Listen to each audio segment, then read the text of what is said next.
many of you have listened to the Head, Heart, and Boots podcast? I can't tell you that reaction, how much that means to us. Welcome back to the Head, Heart, and Boots podcast. I'm Chris. And I'm Brennan. Join us as we wrestle with what it takes to transform ourselves and the businesses we lead. Christopher Nordyke. There's only a couple of people in my life that call me Christopher. Well, I wanted to get formal because I've missed you. I've recorded alone. I think you've recorded alone. It's been just a crazy start to the year already, which is both fun and intimidating at the same time. It's pretty wild. We still got ice and slush. Oh gosh, dude! Outside all over the streets. Yeah, it really was. We had our own little ice-mageddon. That was ridiculous. Here in the Pacific Northwest, joining with, of course, many others that some people are really making some hay out of this polar vortex, which is exciting. We always get so stoked for our clients. Anytime we got some ice action. Hey, move this way just a hair, dude. You tend to lean out of the camera. Bring it in, bro. Here. I don't have BO. We got dialed in. You're good. Yes, we've got some upgrades coming to the studio. We do. People are going to get some close-up views of Nordyke and Reese here in the near future. So it's totally going to make your day. Yeah. So I wanted to get you and I were talking. You telling me I like people looking at me? No, I'm saying for the listeners. Oh, not that you don't. Day. You do that as well. But geez. So we're going to get a little more tactical today. We've kind of, we've spent, I think, the last several episodes kind of going through a lot of soft skill stuff. I think we've been hanging in kind of the mental health pocket. So you and I talked kind of in preparation for batching some episodes, and we wanted to get tactical. And so I've got kind of an interesting thing that I want to walk through. It ended up coming up a lot as part of the closing year strategic planning we were doing with a lot of clients in 2023.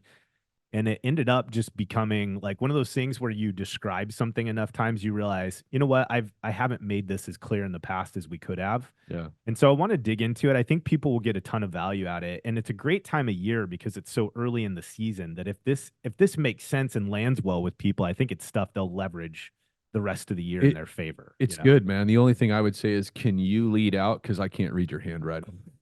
Yes. So I will lead out, but you know how the only thing I recognize there is what appears to be KPI. I can read that part. Yes, I need very little readable notes to stay on track. That's a testament. The modern age, none of us write anymore. That's right. Okay. Let's get in some sponsors, my man. Yeah. So answerforce.com/floodlight. AnswerForce, it's interesting. I had some preparation for this ad read. Yesterday, actually, I called, we have a prospective client that completed a business opportunity audit, and I was reaching out to them to follow up. Which I almost never do, but I called their office line, and I realized because of time change, I was like, oh yeah, they're closed. And I waited. It rings 4, 5, 6 times. Here we go. Then this voicemail kicks on. And it's like, elevator music. Yeah. For like a couple minutes. Oh, wow. Then finally a monotone, what sounded like, this is my mental profile, middle-aged, monotone dude. Like, I think, the math professor or the physics professor or whatever, chemistry guy in The Wonder Years? Yes. Remember that character, that teacher who's like drones on? Yeah. I can't even replicate it. I'm not a... Oh, no. It was like that. And anyway, he kind of semi-confidently took my information. It was not good. Uh-oh. It was not good. And listen, we've actually talked to, we know the AnswerForce people. Yeah. Like we've had they're high energy, they're youthful, they're techie, they're like on point. And this kind of stuff matters. It's like, how important is your call intake? Like, do you want your customer that you potentially literally paid hundreds, if not thousands of dollars to get that call? Yeah. Do you want them getting the middle-aged, monotone, doesn't seem like he knows what the heck he's doing guy that has no connection to your business? Okay, you owe it to yourself to call and get a demo set up with AnswerForce. One, the price point. Look, we need quality redundancy in our call intake. Yeah, we do. Your receptionist is out on lunch. Do you really want to just rando forward to somebody else on your team that hasn't been trained in the intake process, that's not going to capture all the information, maybe isn't going to put it in Dash or Accelerate or PSA or Workcenter the way it should be put in? Like, of course you don't. You need some redundancy. You need a call partner, a call intake partner that's going to follow your intake process and do it with energy and leverage the financial tools to make it easy to turn that on, turn that off. Price packages start at less than $370 a month.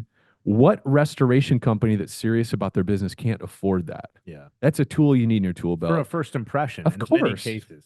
100%. Yeah. Answerforce.com/floodlight. And if Wow. you've got an experience with them, please let us know, and we'll integrate that into our ad reads. We'd love to share testimonials. Yeah, you bet.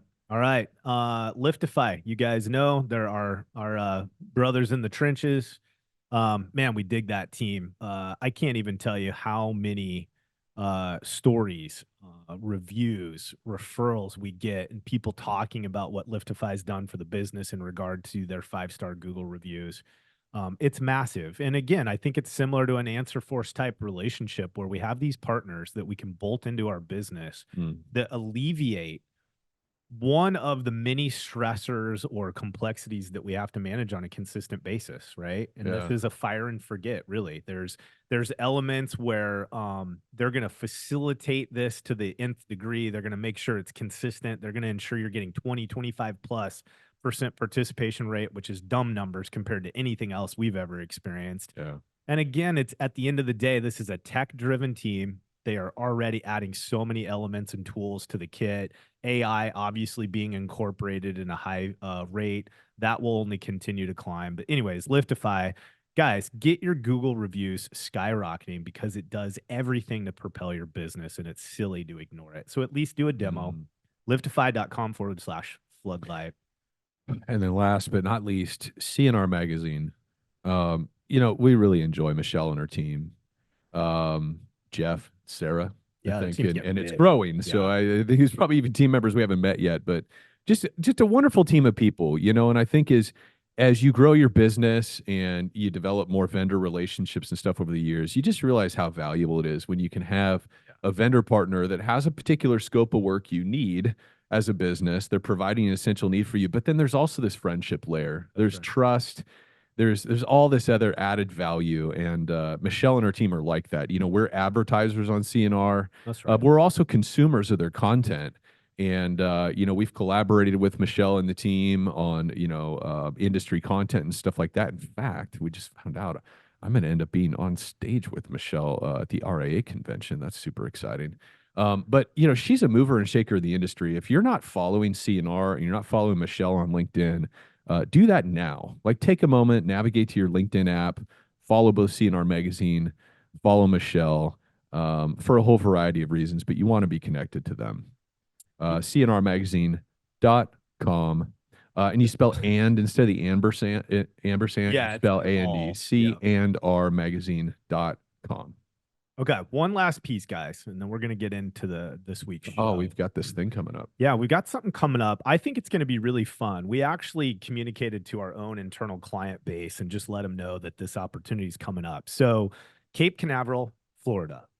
If you haven't been there, this is not a bad place to spend some time. It's sunny, except at 4 p.m. every day. For some reason, they get a like a Noah-like flood, like a deluge that happens, and then it's over. And then it's sun over. and palm trees again. That's right. And how you're it goes. not terribly far away from the Kennedy Space Center and all the amazing things that NASA and SpaceX is doing out there, which I'm kind of geeking out on. Yes. So we are going to be partnering with Large Loss Mastery's Thomas McGuire, and it's going to be a 4-day event. It's the 20th through the 23rd. So February 20th through February 23rd, Cape Canaveral. This is what we're calling the Apex Restore. So this is 100% focused on commercial large loss cat response. It's essentially an estimating, scoping, securing, and then sales and marketing all combined into 4 days. Yeah. So it's really about developing the kinds of relationships that'll give us the kind of business that really rings the register. Yeah, how to steward those and develop those relationships. How to steward them, build the pipeline, manage those, onboard them correctly, right? Yeah. Build them into an ERP or a priority response type relationship. And then, of course, Thomas just going to town delivering on, how do we show up to a large loss or a cat environment and maximize the way that we scope and establish our protocols and what we plan to do with that job to produce it at a high efficient rate. So I really think this is going to be a fun opportunity. Again, we even shared it with our internal client base because I think there's going to be unique things here that they'll experience firsthand that they aren't necessarily There's some getting. really high caliber restorers that are coming. Like we've talked to some of the folks that have registered, and Yep. we have like you said, we have some clients that are sending people down. It's really going to be a neat thing. And think people that have been following Head, Heart, and Boots for a while, we're bringing that juice. It's going to be a fun combo between Thomas with all his, oh my gosh, his stories, his background experience, and to mash that up with, we're stoked. We've been waiting to partner with this guy for a long time. So yeah, I think it'll be fun. You guys still have enough time. Get your travel arrangements ready to go. Get out of wherever you are. I'm sure everybody's been hammered by winterness. So get down to Florida and hang out with us for a few days. You know, what we're seeing is a lot of owners, GMs, are prioritizing that time. They're going down to participate. And then a lot of teams are going to use those few days to do some strategic planning. I just talked to an executive salesperson in our industry, and he said, "Hey, I'm really wanting to understand better the large loss and the estimatic side, like the initial response. Like I think it'll help me in the relationship I'm developing, and absolutely. And so he's going to be coming and attending, even though his primary focus is in estimatics and large loss project management. It really there's a lot of opportunity here for a variety of different roles. So." Okay. So where are you going to go? So go to floodlightgrp.com. So floodlightgroup.com/training-cape-canaveral. Okay. Or just DM or give us a ring. We should have made that /Apex. I know. Guys, next time. I don't know. I don't know what happened. Next okay. time. Topic. All right. Here's where I want to go today. So as part of our strategic planning last year with a lot of our clients at the close of the year, one of these ideas or one of these topics kept coming up over and over. And I think what it really does is it sets the stage for a few different things. One, I believe that when we at least kind of rally around the way that you and I kind of break this up or define these three terms, hang with me, guys, is it allows us to unify our entire organization behind a centralized group of high priority things that we're going to measure and monitor on a consistent basis that tell us exactly the health of our business. How are we doing? What is the health status of our company? I think in addition to that, it allows us or prepares us to create clarity for our people in terms of what winning in their position looks like. And finally, it gives key leaders the ability to manage something that then contributes to those two things. And because I think often what we get confused is that we manage numbers, and we don't. We manage attitudes and behaviors, and those things affect our numbers. And so, okay, to begin with, I want to talk about KPIs. So we break these things. There's three categories: KPIs, standards, leading activities and behaviors. Now, when we talk KPIs, I'm cheating a little bit and I'm going off base. And here's what I mean. By definition, key performance indicators are ultimately things that allow you to define what winning in a specific role looks like. I understand by generic definition, that's what a KPI is. How would you differentiate that from KPMs, key performance measurements? Same diff? I think it's for our purposes. I think it's same thing, right? Yeah. So here's where I like to go with KPIs. Because we drill into standards, my KPIs are not necessarily defined by role. The way I leverage a KPI is I think of it more like core numbers that our entire organization is rallied behind and ensuring that we're winning on. Sure. Okay. So for me, like what I would place in that category are things like revenue to revenue goal. Like we're always should be measuring how we're doing against our projections. Yeah. Okay. How are we doing with AR? So our AR aging, the time frames, the function of it. Now, I think it's actually the wording sort of matters based on what you just said. Is it's revenue against pro forma. Yep. Yeah. Because having a pro forma that we're performing against is different than, hey, our goal's 4 million this year. Yes. right? Well, we and should talk without about that. We should right? break that down, right? No, you're 100% right. You're 100% right. And I think maybe the best way to, and we'll see how this goes, but I think the idea is break them up and then let's get into them. Yeah, okay. And kind of tear them up a little bit so people can get a good view. I'll stop interrupting your phone. Would you shut up? Let me finish. So we've got revenue, and again, I think you're right, Chris. It always has to be looked at in context to what we said we would be doing. Yeah. Otherwise, that number's irrelevant. A plan is different than a goal. Exactly. Yeah. Where are we? AR, and we're going to talk about what that means. Gross profit margins, okay, and then finally our closing conversion. Now, for some businesses that I just oversimplified, just absolute myriads of stuff. Sure. But in our world, where I start from is I want to identify the universal numbers in my business that regardless if you're a mitigation team, recon team, you're part of my admin staff, my finance staff, your jobs, your roles, your functions somehow contribute to these numbers, and we're all ultimately responsible. So that's how we use the term KPI. Again, I understand I'm going off script a bit from a generic definition. Well, and based on what you just said, right? A KPI could also be a standard. It could. And a standard could be one of our KPIs. Yeah. Yeah. Right. Okay. Like I would like to basically wrap these in this package of these are the core things that are non-negotiable, period, and they're universal in nature. Yeah. Meaning regardless of the role that you have, somehow your function contributes directly to these items. Yeah. Right? These things have a critical impact on the business. And they're unifying. Yeah. And that was one of the things that came up during this year or during this last year and it sounds silly sometimes, but there was a bit of an epiphany that would go off where it's like, oh, now I understand why we could all be unified behind a mission, not your mission statement, but it's this idea of how do I get a recon department manager, for instance, to prioritize the same things in a partnership and a unified front as my mitigation department manager? Well, it's these KPIs. Yeah. Because their niche focus or function might be a little bit different, but they're all ultimately caring about these four really critical non-negotiable numbers. Yeah. So that's how we look at KPIs. And again, I know it's not by true definition, but that's what we mean. The second category, and you started to hint at this, are these standards. Okay.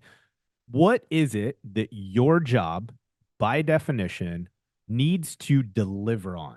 What are the standards, the deliverables? When I do X, so an example would be estimating, or we upload estimates after job site first inspected, or whatever the case may be, first day job inspected. Okay, that doesn't tell me enough. But if I stay in my standard is within 24 hours of site inspected, we upload a completed estimate. Now I've got a standard. That's concrete. That for me as an estimator, as an example, I know I have a deliverable and a standard that I commit to. And the likelihood then, if I do that consistently, there's a really strong chance though my core KPIs are where I need them to be. Right? Yes.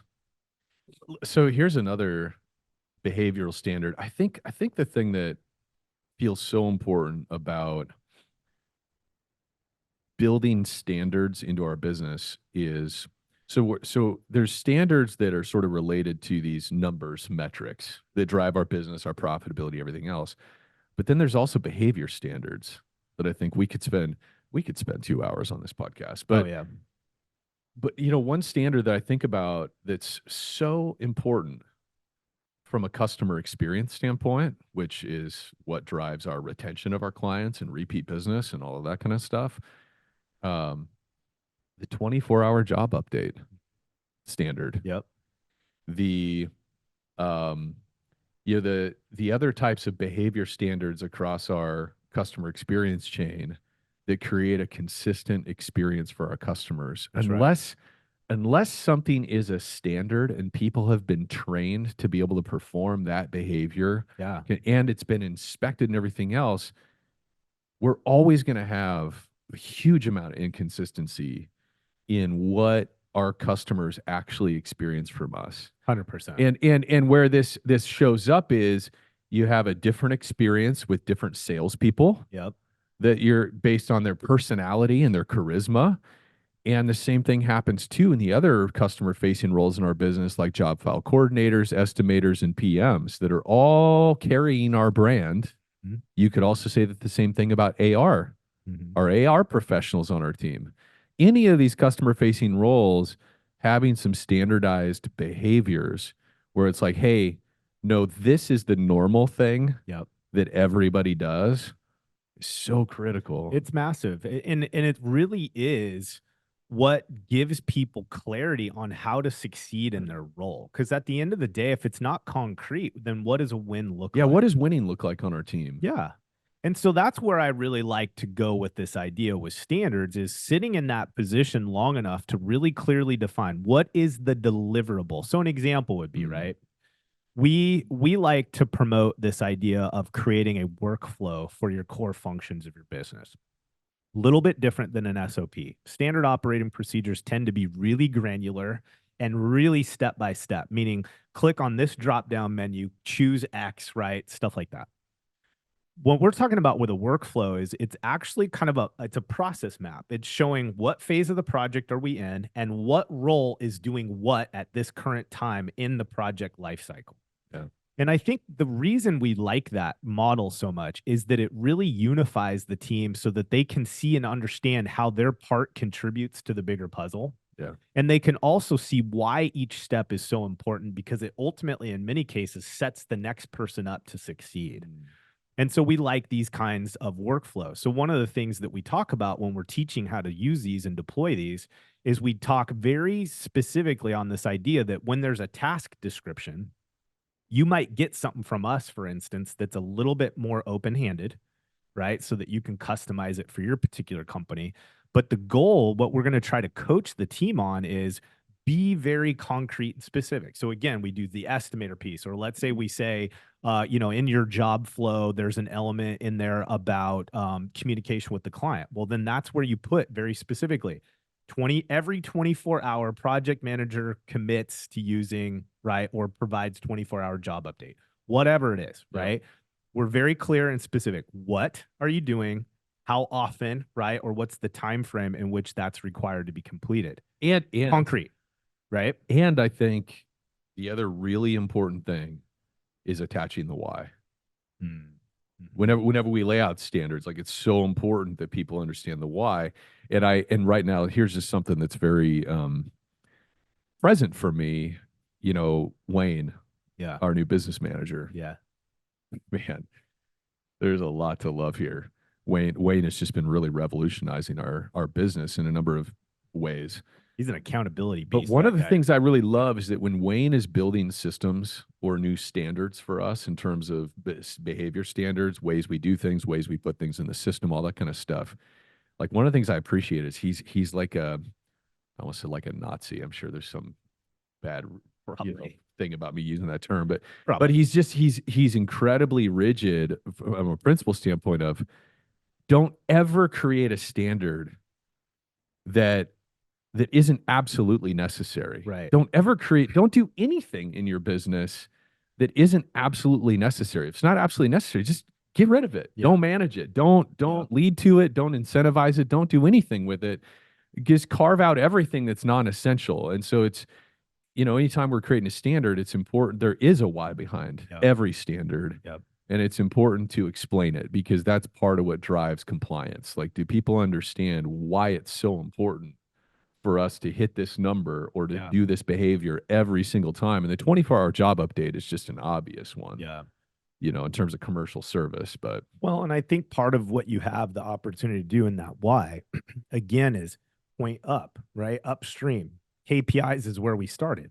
Yeah. And so if people can see, oh, when I deliver on this specific concrete deliverable, this standard, it again contributes in a healthy way towards these core elements that we're measuring and monitoring on a consistent basis. It benefits me, the team, and the company in this specific 100%. way. That's it. Like the dots all line up, they all That's connect. right. Yeah, and I think that's what's so important about trying to break up these concepts a little bit so people can see how they ultimately roll in to support each other. These aren't separated from each other. They're not different initiatives.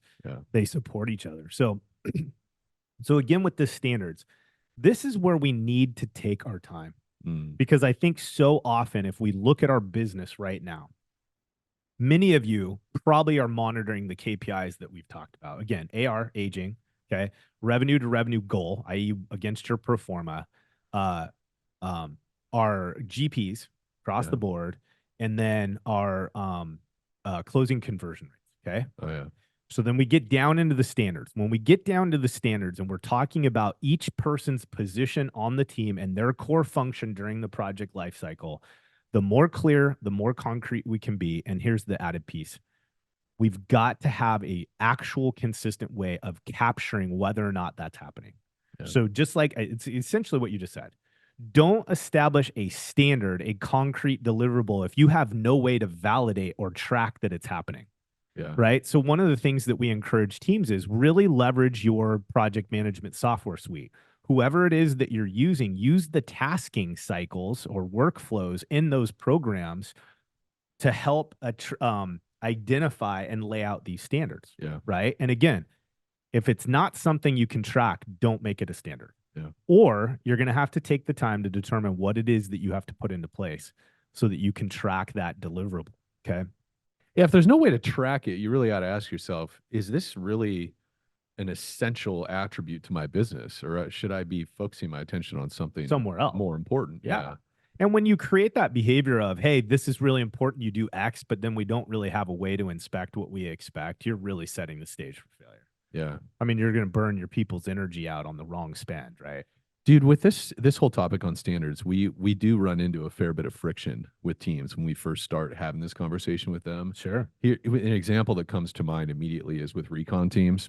One of the standards we talk about is production life cycle, right? Like 5,000 a week. This is our, this is one of the standards that we suggest to people. It could be 7,500 a week. It could be 2,000 a week. It doesn't matter.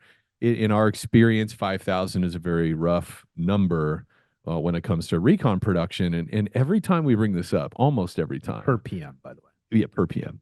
But whenever we bring this up, it's funny because our recon folks, they bristle at this. They're like, well, and they kind of hem and haw, and they're like, well, is it a commercial? Is it, because we do 70% commercial, 30%, and does that apply? And it's like, in some ways, the standard doesn't matter, and in other ways it matters a whole lot. Yeah. What that standard is, the importance of the standard is that we have this unwavering true north. Yes. That is it draws attention when anything comes outside of that standard, it forces a spotlight on it. That's right. Whereas if we don't have any standard established, then it's just we're sort of navigating by the compass on our wrist, and it's just like we're reacting to every single job. It's like how do you effectively focus your whip review every week, right, without a standard, right? And production time is just one of those things that you can dial in. But with what happens is without a standard for GP, without a standard for life cycle and all these things, you end up going through your entire whip every week.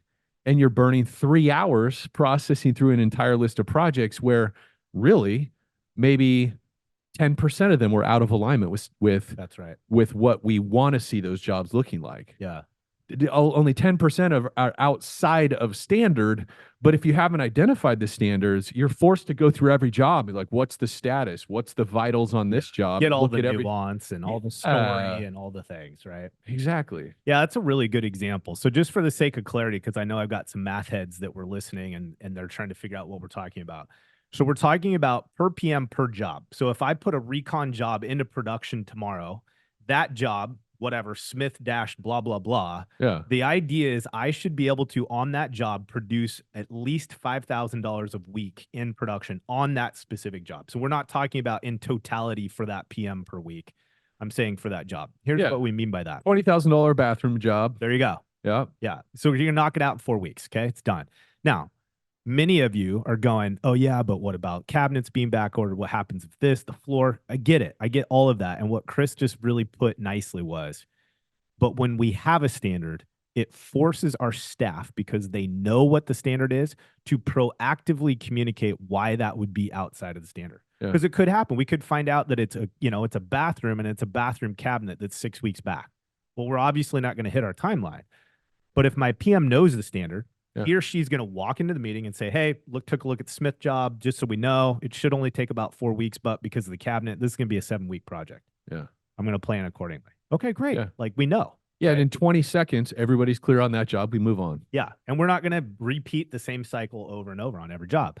But that's the power of standards, Yeah. right? Yeah. And in terms of how we, like, where do we memorialize these? Because if they're not some kind of writing or accountability aspect to it, then they're not really anything. Like verbal commitments to things don't change behavior. Yeah. So when we talk about these concrete standards and deliverables, again, we pointed to this. It's got to be something that you can measure and track somewhere. You've got to be able to also provide potentially tools and resources to make it easier for said person to do those things. It's like, right? the analogy that just came to my mind is it's kind of like the 10 Commandments. Yeah. For in your business. Yeah. Right. Because here's the funny thing. Are there exceptions to every standard? Of course there are. Thou shalt not murder. Well, we've identified some edge cases as, humanity. Yeah. Where, sometimes it makes sense It for might us be to okay. kill others. Right. And it's a short list, but there's exceptions. Yeah. Right. Yeah. And likewise with standards, there are absolutely exceptions, but I think what we're pointing towards with that, timeline example and whatnot is 75% of the time, maybe 80, maybe 85, maybe 90% of the time, that $20,000 bathroom job is going to take 4 weeks. Yeah. They're going to bang it out. Done deal. Drywall repairs, throw in some floor. We're out of there. Yeah. That's how it's supposed to go. Yeah. But again, it's the 20%. It's the exceptions to that create the requirement for us to have a standard, so we know to look, That's so right. we know to deal with something when it falls outside of that. Well, and I think one of the added benefits when it comes to establishing these really clear standards for our people is they're no longer using any of their mental or emotional energy to solve that problem. Yeah. And I think we underestimate how often we put our people in a position where they're expending all this energy just to what's the plan? They stay in this constant state of reactivity because almost everything's negotiable. Yeah. And so it needs to be memorialized. So handful of different places or a couple different places, think about this. If you have workflows like we teach our clients, then those standards are embedded as part of that. If you're a know-how user, that tool is becoming super popular, has a ton of momentum and opportunity behind it. Then that's where, again, a know-how tool or platform would be another place you memorialize the standards there. SOPs, do it there. Yeah. Any place where we're talking about performance against the role, or anywhere where we're outlining what are the actions that you take, what's those descriptors, that's where we memorialize those standards, okay? Another place then that let's go into behaviors and attitudes, and we can talk about how you inspect these things. So keep recapping as we go. KPIs, by definition, we're using it slightly different. And that is, what are the 4 or 5 key things company-wide that we're keyed in on that tell us the health of our business, okay? Standards are those things that we do at the individual role. What is the concrete deliverable that I'm responsible for at this phase of the project based on my role, okay? Standards. And then that final group is what do we manage? Because you don't manage KPIs, you don't manage standards. What you manage is attitudes and behaviors, or what we call leading activities. Okay. When you get really honed in as a management team on asking yourself this question, like running everything through this filter of what would have the leading activity or behavior been had I monitored that would have given me the highest chance of getting the deliverable that I wanted from that person or that role, right? Yeah. So then that's what we manage. That's where we need to be spending our cadence. Yeah, you don't manage the cake that comes out of the oven. You manage right. the ingredients, how long you put it in the oven, That's right? All that That's stuff. right. It's Yeah. exactly, that's a great way to put it. So when we're talking about these behaviors, it's interesting because where do those things show up? Like, where do we have the most consistent place to be monitoring attitudes and behaviors that ultimately feed these other numbers, these concrete things that we measure? Well, think about your meeting cadence. We won't go into all of them, but our consistency in our meeting cadence is one of those places that we monitor and manage leading activity and behavior. a morning stand to as an example. If you have a MIT team, EMS crew, every morning there should be this routine where there's an agenda that they adhere to. And let's just walk through those as an example really quickly. If, as an example, part of your morning routine is your tech ones, tech twos, whatever, load up all our vehicles, line them all up, and they start a pre trip check, meaning they go to their loadout, they ensure that the vehicle is loaded and topped off on all meeting our standard loadout. They're doing their fluid and oil checks, right? They're reporting mileage, they're checking lights, they're doing all that miscellaneous stuff, loading up special equipment based on that day's assignments, getting their work orders for the day, productivity follow-up from the day before, inspecting our uniforms before our teams leave for the day. All of those kinds of behaviors I can manage during my morning stand to routine. Okay. And when I do that, I set the stage then for profitability, consistency, and customer experience, right? Because I'm not going to have a team leave and then go sit in line at a Home Depot for 4 hours. Yeah. Right. Or they're not going to get to a job and only do part of the job and figure out they didn't have what they need to. Right. Like those behaviors, when we manage them well, again, it gives us this highest likelihood that then the trackable, measurable deliverables on that job, we're going to get it. Yeah. Right. And so we manage leading activities and behaviors. We help deploy and memorialize standards at each key position. And then all of that should be feeding these core elements that we measure about our business to ensure that we're on track and our company's healthy and headed in the right direction. Yeah. Yeah. So it's so yeah. super I mean, simple. there's so many. My head's sort of spinning with all this stuff relative to our sales operation in our businesses, right?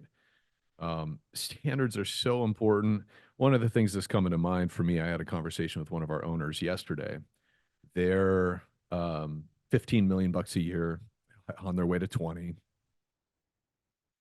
They have a key sales rep on their team that does millions and millions of dollars worth of work.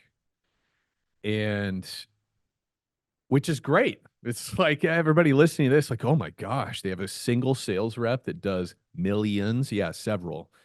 Wouldn't that be awesome? Well, yes, it is awesome, but it's also not without its problems, because if you have one sales rep that does 30 or 40% of your revenue, well, you can't build a business around them, because at some point they tap out. Most sales reps, there's a ceiling to that. They only have so much time to steward so many customer relationships. And so you can't build a business around a single figure. But if you fail to create standards of behavior of how are we documenting these things in a CRM? Oh yeah. I can't tell you how many times you and I've seen this. You have a prima donna salesperson. They know how valuable they are. They've documented nothing. Yeah. They have their way of doing things. Yep. And then ultimately over time, what transpires is you've got a sales rep that has the entire company by the hair. Yeah. The you know what. Where they are really controlling all those customer relationships. And there's tyranny in your business, and there can be tyranny in your business while you're succeeding because you failed to put standards in place. And so now it's not your company, right? There's an element where it's their company and they're controlling those customer relationships. Yeah. And even if it's not malicious intent. No. And I'm not even saying that. You know? That's exactly right. And that's, I think that is the thing we can just fall asleep to. Yeah. Is when it's the paradox of success. Whenever we're having success, we're not necessarily looking at what's creating that success and also what's not. That's right. Like what behaviors are we allowing to happen in the midst of our success that are ultimately going to eat our success? Yeah. Or prevent us from getting to the next level. That's a really huge problem. It's you and a I big see it all the time. Where Where we get lulled to sleep by our success. We're like, whatever we're doing, it's working. Yep. And no. some of the things you're doing are working, and some of the things actually might be fighting against your success and That's eroding it over time. That's right. Yeah. Well, and I think it's You a know? disservice to that person because at the end of the day, again, we alluded, it's not malicious intent. No. That salesperson, and many of us have them on our team where they legitimately believe they've got a lot of market penetration. If we're talking about senior citizen for or Senior living or living something, in yeah. their particular market, they're like, I've got the lockdown. They're all mine.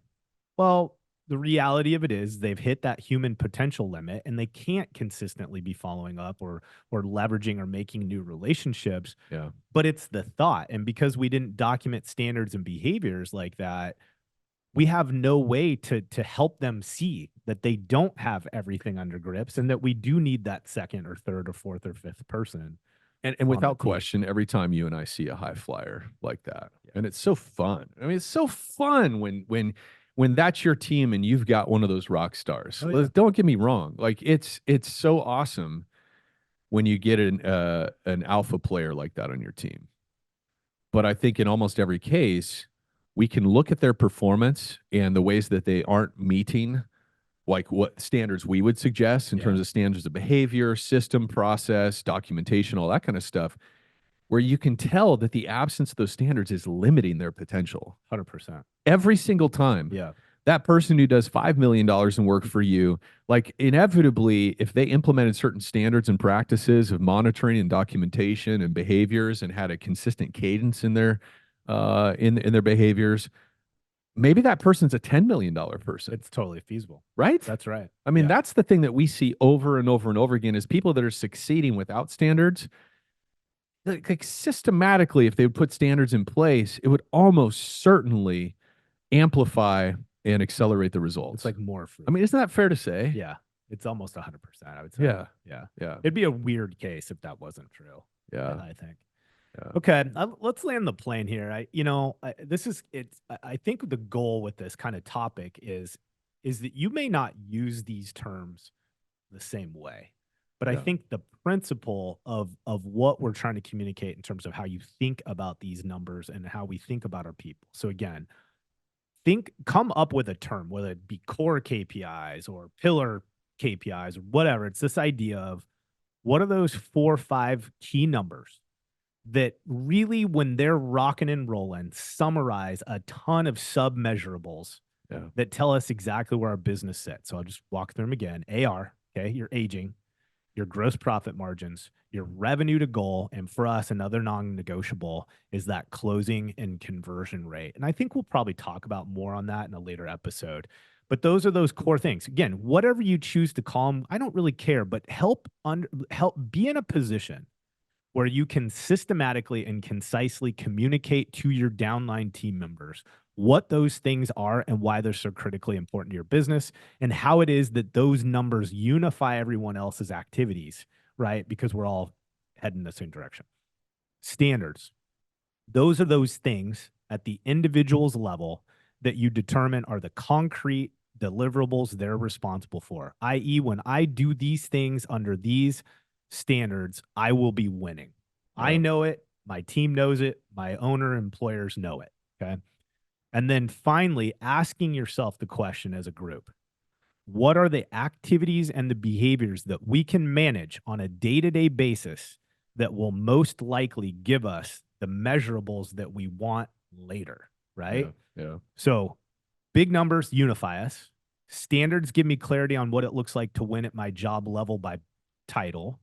And then finally, as leaders, identify the activities and behaviors that most likely give you the outcome you want to measure or give you the number that you need. And I wish, man, I was one of those people. Like I know certain leaders and public speakers and whatnot, where they have this deep library of quotable quotes that they have. And they're like, and then Benjamin Franklin said, he once said about this. And I am so terrible at that. But one of the quotes that comes to my mind, I think it was a wartime general, said that the standard that you walk past is the standard you accept. Man, big time. And I think that is the hardest part about this whole conversation is you can establish KPIs in your business. You can create standards of we always do this, we never do that. This is always our target, right?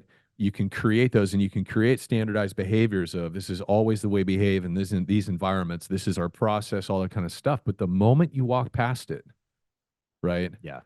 And somebody's not abiding by that standard is the moment that you erode the standard. That's right. So the hard work, and it is very hard work. I was telling you about an example where Wayne, Yep. he's creating standards in our company. That's right. And you know, for a long time, for the first couple of years, it was on a day-to-day basis, it was primarily you and I running the operations of Floodlight. And now we have a much bigger team, and we need it. And so Wayne's creating these things. Well, he had to call me out on a standard, and it was not a big one. And good for him, 100%. But this is, I think, important. Wayne, he and I have a weekly meeting we've been doing. And like just he's so rad. He's like, he texts me the day before and says, hey, make sure you click on our calendar event because I have our agenda. I have a lot of things planned for our time. I just want to make sure you're prepared and ready for our meeting. Which is so I love it. Yeah. I love it. But anyway, when I showed up, I could tell that Wayne was, in a very professional sense, he had something he had to talk to. We were going to have a serious conversation. I said, dude, are you disappointed with me? He said, actually, I am disappointed because I'd laid out some guidelines for you. He has a system.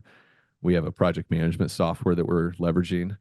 And I had not been following the guidelines of updating my dates, my due dates on these things that I'd been assigned. And he called me out on it. Now, some of you, like in the context of this conversation, would be like, okay, well, that's a little nitty gritty. And it is.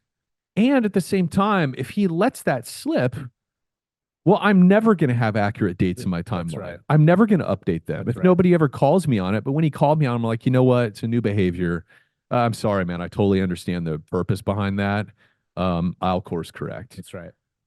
And then because everything builds on everything else. 100%. It's like if we allow certain details to slip, it is ultimately going to affect bigger outcomes and bigger processes. And then when we erode those processes, then the big picture starts to erode with things. You can't let the details slip. If something matters, it matters. And I'm one of those guys saying this, by the way, that I have created excuses for myself for most of my career. Details. I have created a culture for myself for many, many years where I'm like, I'm not a details guy. I'm a macro guy. And I'm at a stage now, and I love it. Wayne is really helping me with this, is to recognize, no.